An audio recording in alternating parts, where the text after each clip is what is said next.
24 hours for the states of Arkansas, Georgia, Indiana, Kentucky, Louisiana, Maryland, Mississippi, North Carolina, South Carolina, Tennessee, Virginia, and West Virginia, enabling these states to access critical federal resources to supplement their response efforts if needed. These declarations will help state-led efforts of turning power back on, clearing roads for emergency services, and keeping communities safe. The White House will continue to correspond directly with governors and local officials in the coming days, especially in those states that were harshly impacted by this storm. I would also like to address the chaotic scenes in Minnesota over the weekend. Nobody in the White House, including President Trump, wants to see people getting hurt or killed in America's streets. This includes Renee Good, Alex Pretti, the brave men and women of federal law enforcement, and the many Americans who have been victimized at the hands of illegal alien criminals. Saturday's shooting remains under active investigation by Homeland Security Investigations and the FBI. The Customs and Border Protection is also conducting their own internal review. As President Trump said yesterday, the administration is reviewing everything with respect to the shooting, and we will let that investigation play out. But let's be clear about the circumstances which led to that moment on Saturday. This tragedy occurred as a result of a deliberate and hostile resistance by Democrat leaders in Minnesota. For weeks, Governor Walz and the Mayor Jacob Frey and other elected Democrats were spreading lies about federal law enforcement officers who are risking their lives daily to remove the worst criminal illegal aliens from our streets: murderers, rapists, pedophiles, human traffickers, and gang members. Governor Walz and Mayor Frey have shamefully blocked local and state police from cooperating with ICE, actively inhibiting efforts to arrest violent criminals. They have also used their platforms to encourage left-wing agitators to stalk, record, confront, and obstruct federal officers who are just trying to lawfully perform their duties, which has created dangerous situations threatening both these officers and the general public and Minnesotans alike. This is precisely what unfolded in Minneapolis on Saturday morning. Obstructing federal law enforcement and inciting violence against officers is wrong and illegal. This used to be a universally accepted position in the United States. Amid the hysteria, we must remember how we got here to this moment today and what this Democrat opposition is about. Former President Joe Biden and the Democrats opened America's borders for 4 years, inviting tens of millions of illegal aliens from all over the world to flood into our country. Among them, violent criminals who terrorized American communities and have inflicted devastating, permanent pain and harm on law-abiding Americans and their families. Yet we never saw outrage from Democrats or their allies in the liberal media over these horrifying crimes against U.S. citizens. The pain of American angel families was ignored and dismissed because it undermined the Democrat narrative. Innocent Americans like Jocelyn Nungray, Laken Riley, and Rachel Morin are just a few of the many victims savagely murdered by illegal alien criminals. Earlier this month, an illegal alien from Mexico with a long criminal history who came into our country under Joe Biden's administration threw a baseball-sized stone at a school bus carrying children in New Jersey and fractured the skull of an 8-year-old innocent child. President Trump promised accountability to these American families by securing the border, deporting every illegal alien who has committed crimes, especially and most importantly, violent crimes. Nearly 80 million Americans voted for him to deliver on that very promise, and he is. As the duly elected president, the president is fulfilling the will of the people by arresting and removing these threats from our country in cities from Los Angeles to New York and, yes, Minneapolis. Yet Democrat leaders in Minnesota with sanctuary city policies have actively defied federal immigration law and the will of the people. And as a result of that defiance, 2 Minnesotans have now tragically lost their lives on the streets of Tim Walz's state. It is President Trump's hope and wish and demand for the resistance and chaos to end today. That's why President Trump spoke with Governor Walz directly this morning, and he has outlined a clear and simple path to restoring law and order in Minnesota. Number 1, Governor Walz, Mayor Frey, and all Democrat leaders should turn over all criminal illegal aliens currently incarcerated in their prisons and jails to federal authorities, along with any illegal aliens with active warrants or known criminal histories for immediate deportation. Number 2, state and local law enforcement must agree to turn over all illegal aliens who are arrested by local police. And then thirdly, local police must assist federal law enforcement in apprehending and detaining illegal aliens who are wanted for crimes, especially violent crimes. If Governor Walz and Mayor Frey implement these common sense cooperative measures that I will add have already been implemented in nearly every single other state across the country, Customs and Border Patrol will not be needed to support ICE on the ground in Minnesota. ICE and local law enforcement can peacefully work together, as they are effectively doing in so many other states and jurisdictions. Additionally, President Trump is calling on the United States Congress to immediately pass legislation ending sanctuary cities once and for all. American cities should be safe sanctuaries for law-abiding citizens only, not for dangerous illegal alien criminals who broke our nation's laws and do not belong here. We hope Governor Walz will do the right thing and continue to work with President Trump to keep the American people safe following their call this morning.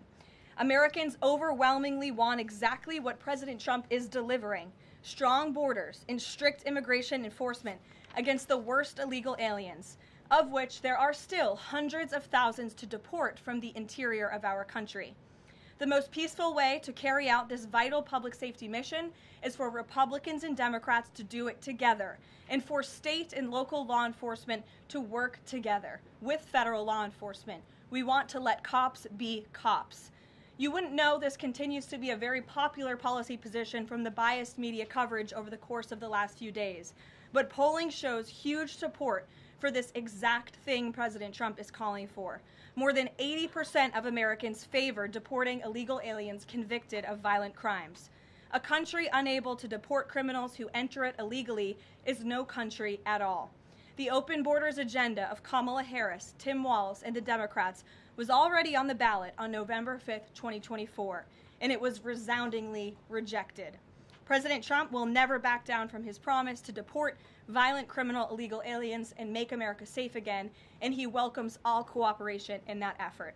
With that, I will answer your questions. And Jordan Conradson, why don't you kick us off today? Thank you for being here. Thank you, Caroline. Jordan Conradson, Gateway Pundit. I have a few questions. First, with respect to the shooting in Minneapolis, we're seeing massive outrage from mainstream media and the left, but I'm just wondering, where was that outrage when Ashley Babbitt, an Air Force veteran, was executed by Capitol Police Officer Michael Byrd, who she posed no threat to in the U.S. Capitol? Well, you raised a very important point, which I also believe that I just raised as well in those opening remarks, in that there has no doubt been selective outrage by the liberal biased media in picking and choosing victims and highlighting their stories. And as I've said, President Trump does not want any Americans to lose their lives in the streets of America and in American communities across the country. He believes what happened on Saturday is a tragedy, but every life is equal to President Trump, and that's why the lives of Laken Riley and Jocelyn Nungray continue to matter to him and be an utmost priority to him to this very day. And it's unfortunate that we did not see the same type of sensationalist media coverage over the tragic deaths of those innocent American women and girls across the country as we are in the wake of this tragedy that took place on Saturday. Gabe. Sure, go ahead, Jordan. I want to get your response to this. The Arizona Attorney General, just days before this shooting in Minneapolis, she seemingly encouraged rioters to go out and shoot and kill ICE agents. And I'll quote her here. She said, "If you reasonably believe your life's in danger and you're in the house or in your car or on your property, you can defend yourself with lethal force." And she said that you can't tell if ICE agents are law enforcement or imposters, and it becomes an issue of whether you reasonably believed they were law enforcement. Do you have a response to that, and does the White House believe that she should be held accountable for these remarks? Such dangerous rhetoric, as I pointed out, is exactly what has brought us to this position today, where you have elected Democrat officials across the country who are encouraging left-wing agitators and crazy people to go out and unlawfully obstruct lawful immigration enforcement. Again, these brave men and women of ICE and Border Patrol and the federal enforcement are just trying to do their jobs to enforce our nation's immigration laws and to go after the worst of the worst in this country. I would encourage everyone in this room, and I would encourage the Arizona Attorney General to look at the video of an ICE agent in Minneapolis. He was approached by left-wing agitators who were honking their horns and were screaming slurs at him, and he rolled down his window and he said, "What are you doing? I am out here trying to catch a child predator, somebody who has convicted crimes against an innocent child, and you are trying to obstruct me from doing my job." This rhetoric against ICE, comparing them to Nazi Gestapo, Donald Trump's police force, is despicable, it is shameful, and it is precisely what has led to the escalation of tensions in Minneapolis and in other places across the country. Gabe, go ahead. Be looking into her for justifying violence? I would defer you to the Department of Justice on that. Thank you, Karoline. Regarding Minnesota, on Saturday, the Department of Homeland Security posted that Pretti looks like he wanted to do maximum damage and massacre law enforcement. Stephen Miller on Saturday posted that, or called Pretti a would-be assassin. Why did administration officials jump to conclusions before an investigation had even been conducted? Well, look, this has obviously been a very fluid and fast-moving situation throughout the weekend. As for President Trump, whom I speak for, he has said that he wants to let the investigation continue and let the facts lead in this case.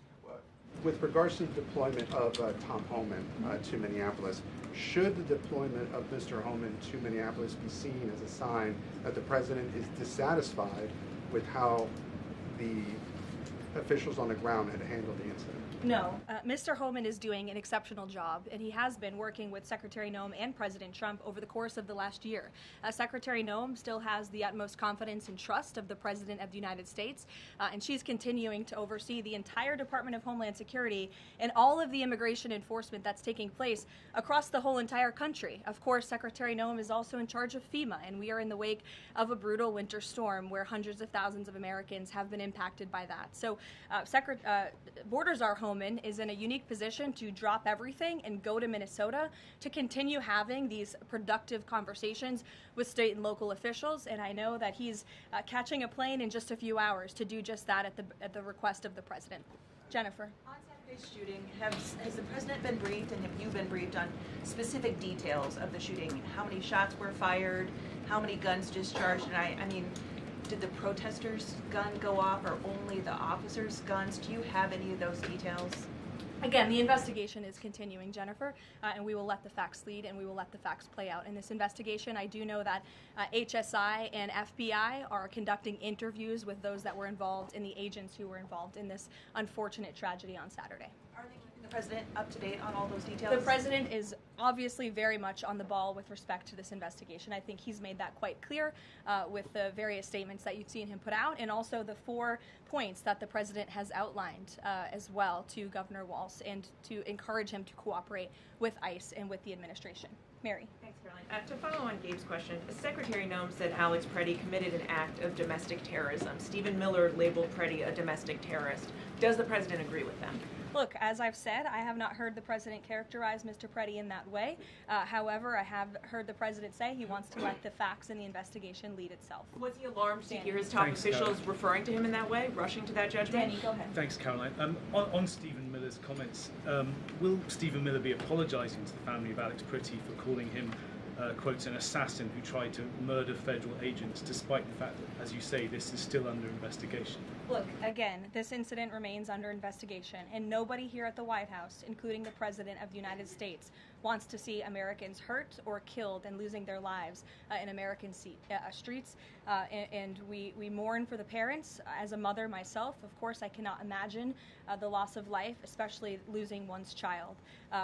In that same empathy from the president goes for the parents of angel families, parents of victims of illegal alien crime across our country as well, and that's exactly why the president continues to be wholeheartedly committed to deporting the worst of the worst criminals from our country.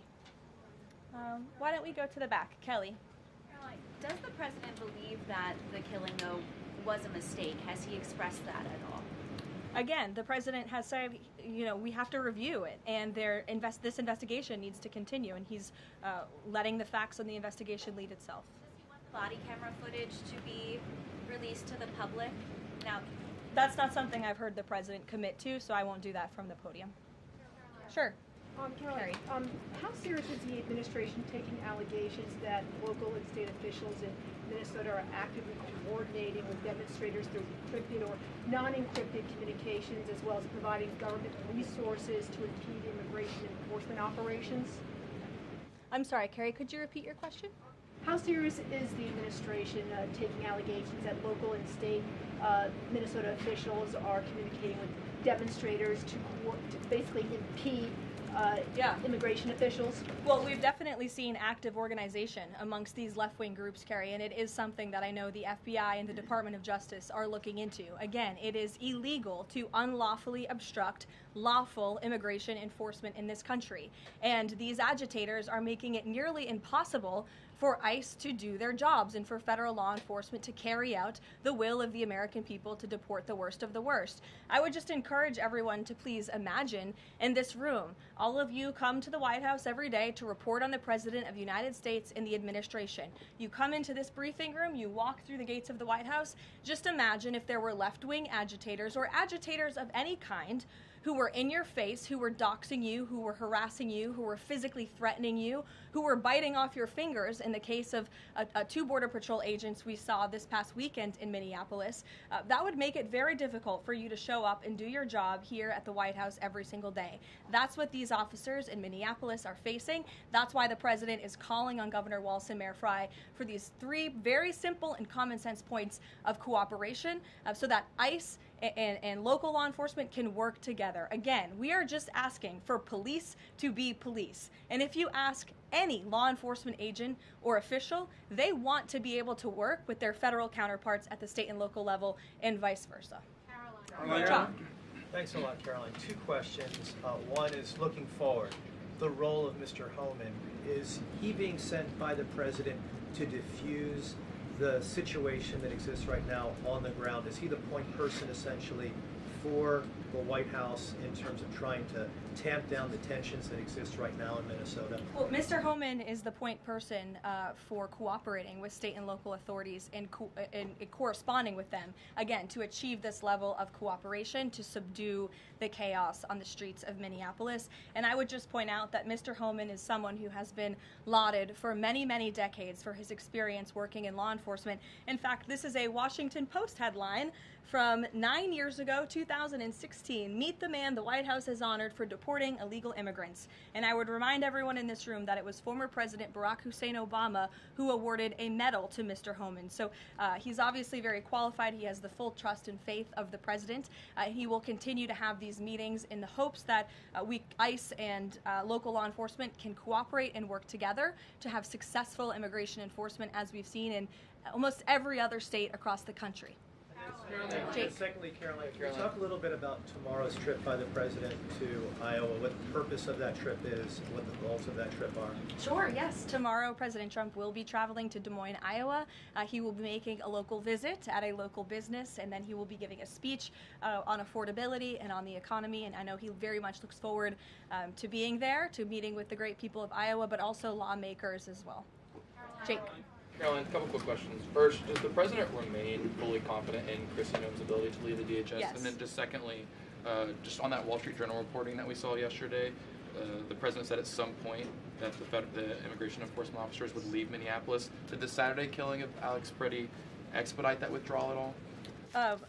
To your first question, the answer is yes. He still has confidence and trust in Secretary Noem. To the second question, I would point you back to what I said earlier. If Governor Walz and Mayor Frey implement these common sense cooperative measures, CBP will no longer be needed to support ICE on the ground in Minnesota.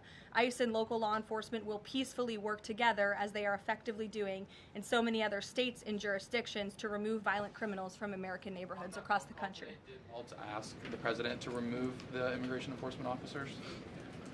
He asked the president to scale down, and the president reiterated what the president put out in his statement yesterday and what I'm sharing with all of you as well. I would just add on this level of cooperation a few statistics that I think are very important. 7 of the top 10 safest cities in the United States cooperate with ICE. And we've seen historic turnaround in safety in cities that have chosen to cooperate with ICE, that are not just led by Republicans, but also look right here in Washington, D.C. We had a great level of cooperation with Mayor Bowser in the local government, and we have been able to remove thousands of illegal aliens from the District of Columbia, where you all live, so you can thank President Trump for that.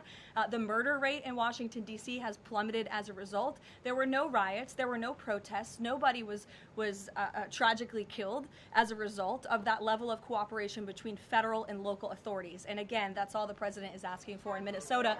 It's totally common sense. Jared, go ahead. Thank you. Karoline, in this process, you continue to describe the situation in Minneapolis as chaos. Was there any mistake made by Secretary Noem that led the president to send Mr. Homan there?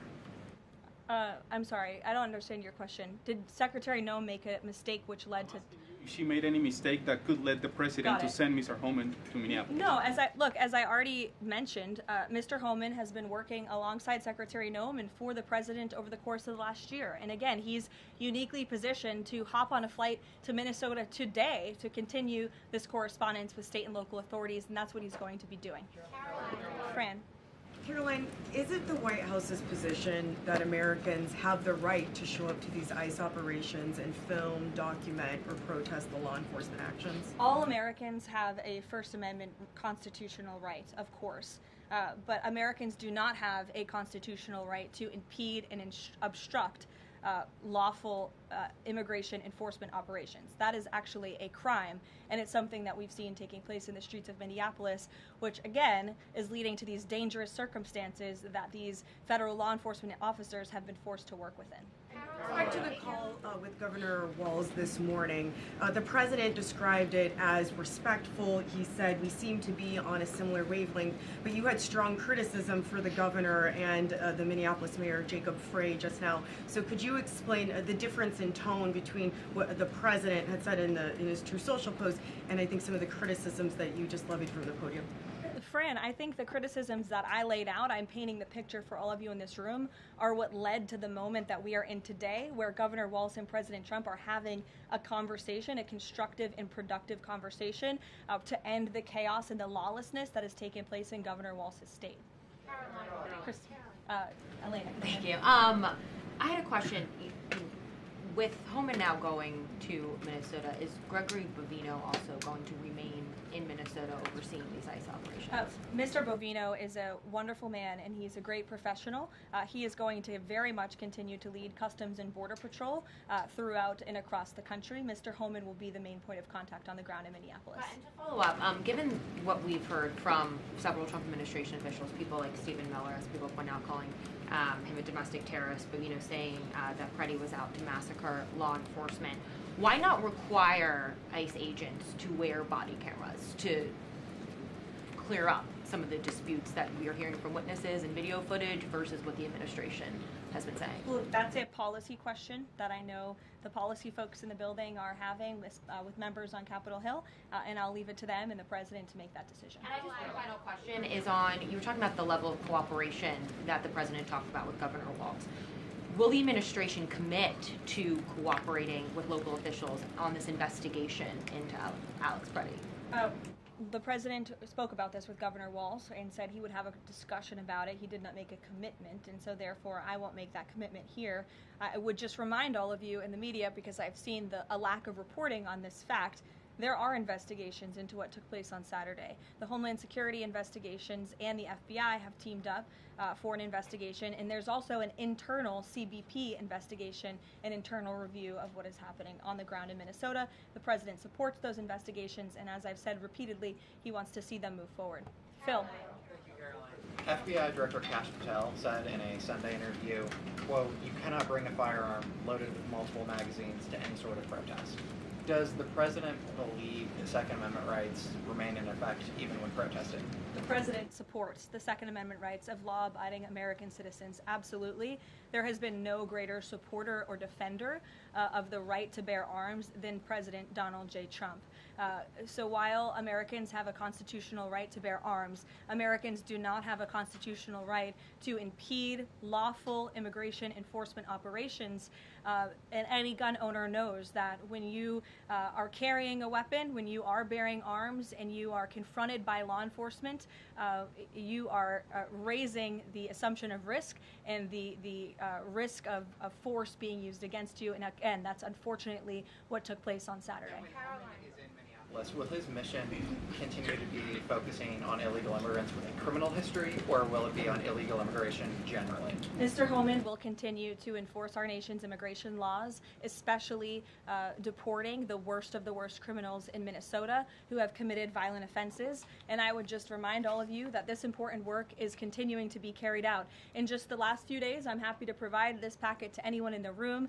ICE has arrested multiple violent criminals, illegal aliens within Minnesota. Many of them have convictions for assault, driving under the influence, fraud.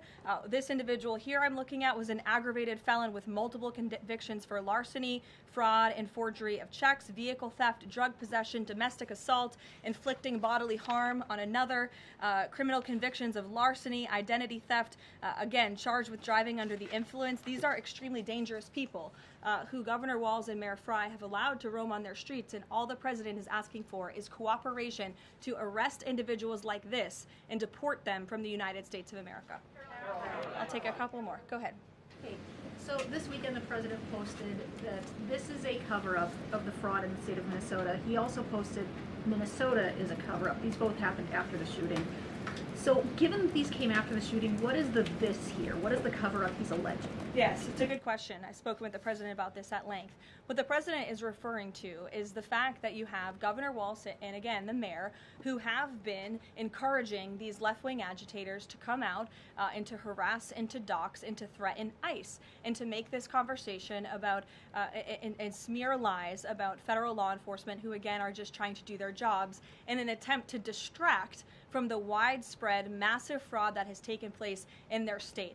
Billions and billions of dollars has been stolen from law-abiding taxpayers in Minnesota, and the administration continues to be very focused on getting to the bottom of it, especially, and the president raised a good question over the weekend, with respect to Congresswoman Ilhan Omar, who now has a net worth within the millions, and one must ask themselves, why and how is that possible? Is she connected to the fraud rings that we have seen taking place within her state and her own district? It's a question the American people are raising, and the president believes it's one worth answering.